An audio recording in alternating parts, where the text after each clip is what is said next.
ఒక మహోన్నతమైనటువంటి ఆర్థిక శాస్త్రవేత్తని. భారతదేశాన్ని 10% వృద్ధి రేటులోకి నడిపించగలిగిన ఘనత ఉన్నటువంటి ఒక మహనీయుడిని, మితభాషిని, పరిపాలనావేత్తని, ఆర్థిక సంస్కరణకు శ్రీకారం చుట్టి పివి నరసింహరావుకి కుడి భుజంగా మారి భారత రాజకీయాలలో ఆర్థిక సంస్కరణకి పితామహుడిగా వెలుగొందిన మన్మోహన్ సింగ్ గారు చనిపోవటం మనకు తీరని లోటు. నేను ఆర్థిక శాస్త్రం చదివిన తర్వాత ఒక ప్రోగ్రామింగ్ ప్లానింగ్ మోడల్స్ అన్న దాని మీద ఒక ప్రోగ్రామింగ్లో ఢిల్లీ స్కూల్ ఆఫ్ ఎకనామిక్స్లో కొద్ది కాలం పాటు నేను కోర్స్ చేయడం జరిగింది.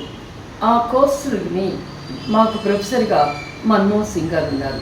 అతి దగ్గరగా ఆయన చూసిన వ్యక్తిని నేను.